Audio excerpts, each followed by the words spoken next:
Welcome back. तो देखिए, ये वाली वीडियो में हम बात करेंगे जेके वो क्लास 12 के रिगार्डिंग कि लास्ट 10 डेज में आप अपना स्कोर कैसे यहाँ पे मैक्सिमाइज कर सकते हो, how you can boost your score. Now यहाँ पे आपको डेट शीट दिख रही होगी। एवरीबडी नोज कि आपका कौन सी डेट पे कौन सा एग्ज़ाम है। सब चीज़ों की यहाँ पे हम बात करेंगे एंड एक और इशू की हम बात करेंगे यहाँ पे, सिलेबस रिलैक्सेशन या फिर date sheet modification regarding class 12, इसकी भी हम यहाँ पे बात करेंगे। बिफोर दैट, ऑलरेडी मैं कल से ये शेयर कर रहा हूँ कि there is a girl student without father and जिनकी mother is going under a treatment and उनको काफ़ी अमाउंट चाहिए एंड यहाँ पे हम कोशिश कर रहे हैं कि उनको हम यहाँ पे हेल्प आउट करें। एंड ऑलरेडी मैंने यहाँ पे इस नंबर पे आप फ़ोन पे, गूगल पे कुछ भी कर सकते हो and this is the account number and इस पे लिखा होगा आदिल बशीर। देन आप क्यूआर कोड यहाँ पे या फिर यूपीआई आईडी वटेवर भी आप यहाँ पे कर सकते हो। फिर अगर आपको ये शो करे कि receiver has reached the limit, so उस केस में दूसरा नंबर भी दिया है मैंने हमारी मैम का। दिस इज़ द नंबर जिस पे आप एम पे, जी पे कुछ भी कर सकते हो and this is the account number. And देखिए, अगर सिटल इस नंबर पे भी दिखाया कि receiver has reached the limit, तब आप खाली एम पे करिएगा, क्योंकि जी पे में क्या होता है, जी पे में नंबर ऑफ ट्रांजेक्शन जो होते हैं वो लिमिटेड होते हैं एक दिन के लिए। सो नाउ बात करेंगे एंड यहाँ पे आप कुछ भी बेसिकली अगर आप कंट्रीब्यूट करोगे, basically you will be helping out me. Now देखिए, यहाँ पे हम बात करेंगे पहले इस इशू के रिगार्डिंग। एंड देखिए, आज मैंने जो हमारे डिस्ट्रिक्ट के एमएलए हैं, 2 एमएलए से मेरी बात हुई एंड उनको मैंने अपॉइंटमेंट मांगा है कि जो हमारी एजुकेशन मिनिस्टर है या फिर जो हमारे एमपी हैं उनसे मुझे बात कराएं, मुझे क्या करें, वहाँ पे अपॉइंटमेंट दे। मे बी मिल सकता है, क्योंकि आजकल मे बी आपको पता होगा कि असेंबली सेशन चल रहा है कहाँ पे, जम्मू में। जो भी हमारे मेंबर्स हैं, पॉलिटिकल मेंबर्स, वो अभी कहाँ पे है, जम्मू में। मे बी अगर उन्होंने अपॉइंटमेंट दिया है सो जम्मू भी ट्रैवल करना पड़ सकता है। एंड किसके रिगार्डिंग, सिलेबस रिलैक्सेशन या फिर डेट शीट मॉडिफिकेशन के रिगार्डिंग। एंड आप बेसिकली आप क्या करेंगे, इस वीडियो के नीचे आप मेंशन करेंगे कि क्या आपको मॉडिफिकेशन चाहिए या फिर रिलैक्सेशन चाहिए। बेसिकली आप अपनी पढ़ाई पे फोकस करिए, बस आपको एक कमेंट में बताना है कि आपको चाहिए या फिर नहीं चाहिए। एंड रीज़न तो सभी को पता है कि स्पेशली जो 12th वाले हैं उनके 2 से ढाई महीने वेस्ट हुए। एंड क्योंकि 12th का कोई भी इम्पैक्ट नहीं पड़ेगा, आपको एग्ज़ाम देना है एंड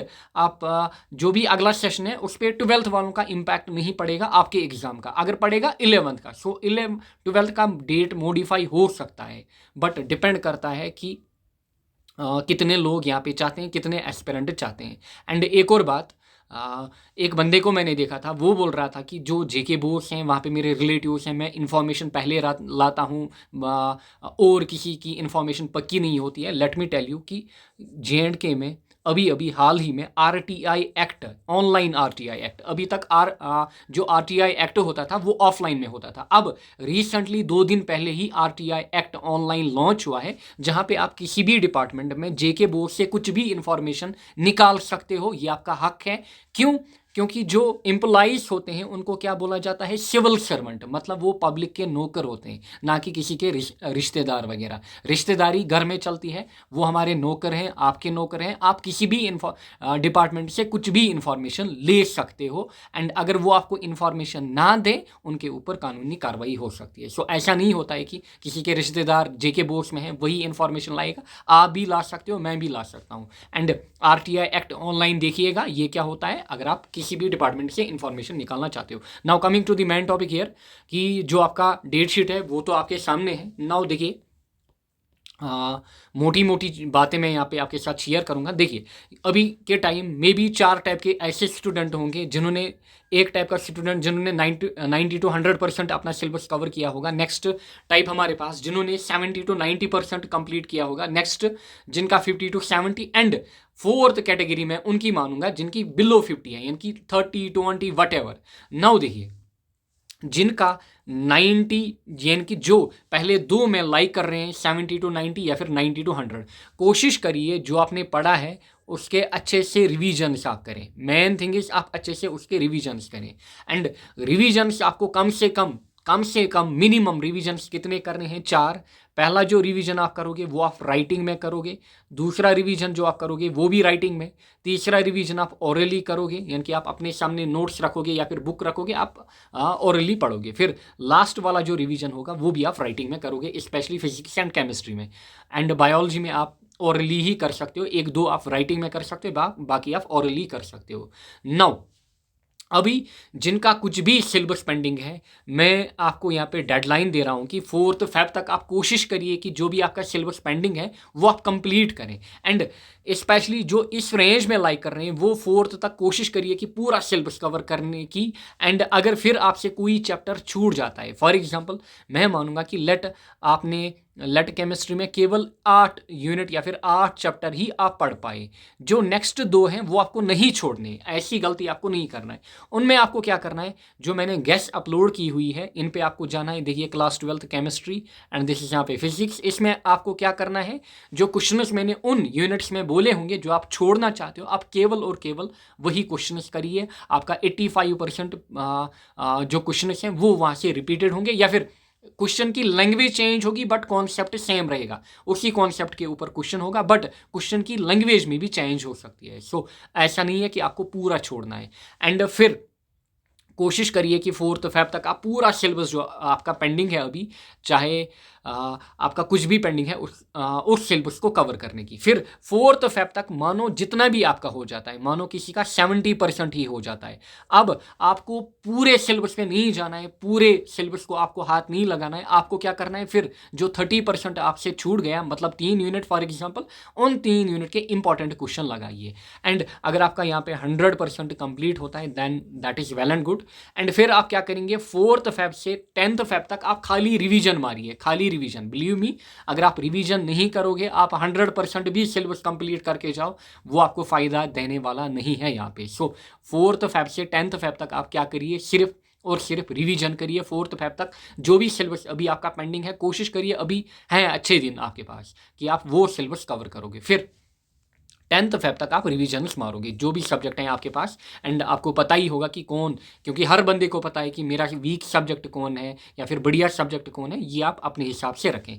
फिर जब आप 11th फ़ेब में आओगे, फिर आप direct 11th then 12th then 13th then 14th, इन 4 दिन में आप क्या करोगे, पहले पेपर की तैयारी करोगे। क्योंकि पहला पेपर जो है उसमें स्कोर बढ़िया होना चाहिए। अगर आपका पहला पेपर बढ़िया होता है, सो जो कॉन्फिडेंस है वो बूस्टअप हो जाता है। सिमिलरली फॉर एग्जांपल हमारे मेजर जो सब्जेक्ट होते हैं, फॉर एग्जांपल बायो हो गया, केमिस्ट्री हो गया, या फिर फिजिक्स हो गया, या फिर मैथ्स हो गया, इनमें आपको कोशिश करनी है कि कम से कम इनमें कोशिश आपको करनी है कि अच्छी खासी मेहनत करनी है एंड पूरा सिलेबस इनका कवर करने की कोशिश करनी है। फिर आपका इंग्लिश बचता है या फिर आपका एडिशनल या फिर ये छोटे छोटे सब्जेक्ट यहाँ पे, इनमें आप क्या कर सकते हो, इनमें आप डिपेंडिंग अपॉन डेट शीट, अगर आपको काफ़ी दिन मिले हैं उन डेज में भी कंप्लीट कर सकते हो। बट कोशिश करेंगे कि आप स्पेशली फॉर एग्जांपल जिनका एडिशनल है, यहाँ पे आप देखोगे एडिशनल, स्पेशली अगर बायो वालों की अगर मैं बात करूँ, देखिए एडिशनल में काफ़ी ज़्यादा गैप है, फिजिक्स के बाद आपका एडिशनल है।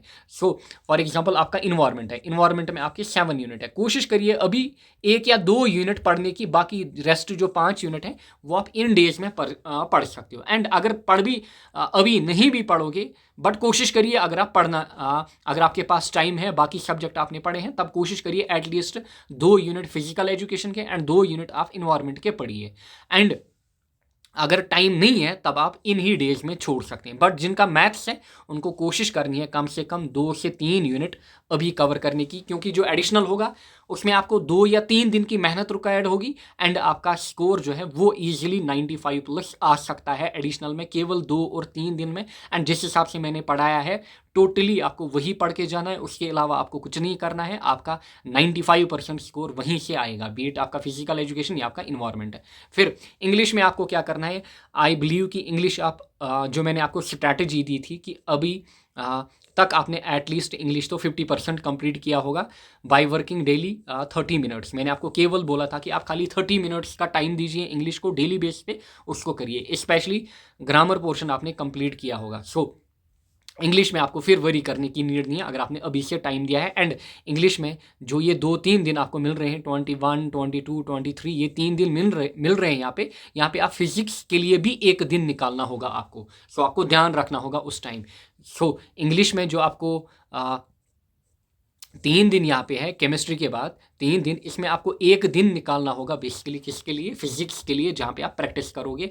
एंड इसीलिए मैं बोल रहा हूँ कि अभी से आधा घंटा इंग्लिश भी पढ़िए, ताकि उस बीच में आपको एक दिन निकले जिसमें आप फिजिक्स पढ़ोगे। क्योंकि फिजिक्स में अगर आप देखोगे केवल 2 दिन का ब्रेक है and it is not enough. ये ज़्यादा इनफ नहीं है आपके पास, क्योंकि जब आप प्रैक्टिस करने आओगे आपको काफ़ी टाइम लगता है फिजिक्स में प्रैक्टिस में, क्योंकि डेरिवेशंस काफ़ी ज़्यादा है। सिमिलरली जो आर्ट्स के बंदे हैं उनको मेजर जो सब्जेक्ट है, पॉलिटिकल साइंस या फिर इकोनॉमिक्स हो गया या फिर हिस्ट्री हो गया, दीज आर 3 मेजर सब्जेक्ट, इन पे आपको ज़्यादा ध्यान देना है। बाकी में आप जो भी आपके पास दिन है, गैप है, वहाँ पे आप ये चीज़ें कवर कर सकते हो। सो मेन थिंग इज कि आपको फोकस करना है रिवीजन पे। एंड मैंने यहाँ पे आपको डेडलाइन दी है कि 4 फेब तक कोशिश करिए कि जो भी सिलेबस आपका पेंडिंग है वो कंप्लीट करें। फिर नया आपको कुछ भी नहीं पढ़ना है। हाँ, अगर आपका एक टॉपिक रह जाता है फिर आप पढ़िए, बट अगर पूरा यूनिट आपका रह गया है फिर मैं आपसे यही रिक्वेस्ट करूंगा कि पूरा यूनिट ना पढ़िए। आप फिर केवल और केवल क्या करिए, इंपॉर्टेंट क्वेश्चंस जो मैंने बोले हैं वही आप लगाइए, इन्हीं क्वेश्चंस पे फिर आप डिपेंड रहिए। अदरवाइज क्योंकि अगर आप पूरा पढ़ने बैठोगे 4 फेब के बाद भी, वो आपको काफ़ी लॉस करेगा, क्योंकि जो आपने पढ़ा होगा उस पे भी आपका फिर रिवीजन नहीं होगा, रिवाइज नहीं होगा एंड आपको बेनिफिट्स नहीं होंगे। क्योंकि मेजर थिंग इज कि आप कितने रिविजन्स करते हो, स्पेशली राइटिंग वगैरह में। So this is all how you have to follow, आपको कैसे फॉलो करना है। And I believe you will definitely do wonders in your upcoming exam, specially board exam. And 12th में आपका अच्छा खासा स्कोर होना चाहिए, एटलीस्ट कोशिश करिए कि 400 के अबो आ जाए, क्योंकि वो साइकोलॉजिकली आपको एक अलग इम्पैक्ट करता है, एक अलग कॉन्फिडेंस बूस्टर बन जाता है वो, अगर आपके 400 के अबो मार्क्स आ जाते हैं। कोशिश करिए, फिर जितने भी आए 450 480 फिर उससे मतलब नहीं है हमारा, एटलीस्ट कोशिश करिए कि 400 के अबो आ जाए। एंड इस इश्यू के रिगार्डिंग भी आप कमेंट कर सकते हो। एंड ज़्यादा इस पे फोकस आपको नहीं करना है कि रिलैक्सेशन मिल जाएगी, डेट शीट मॉडिफिकेशन होगी, बस आप मेंशन करिए कि अगर आपको नीड है तब आप कमेंट सेक्शन में लिख सकते हैं। एंड जैसे ही आगे मेरी बात होगी, अगर अपॉइंटमेंट मिलता है, फिर इसके लिए मैं सेपरेट वीडियो बनाऊंगा जहाँ पे आपको नीचे मैं बोलूँगा आपको क्या करना होगा। क्योंकि अगर मुझे वहाँ पे अपॉइंटमेंट मिलता है फिर उनसे बात करनी होगी, हवा में बातें नहीं होती हैं, फिर वहाँ पे आपका सपोर्ट होना चाहिए कि हाँ सच में बच्चे चाहते हैं ये चीज़। So thank you all.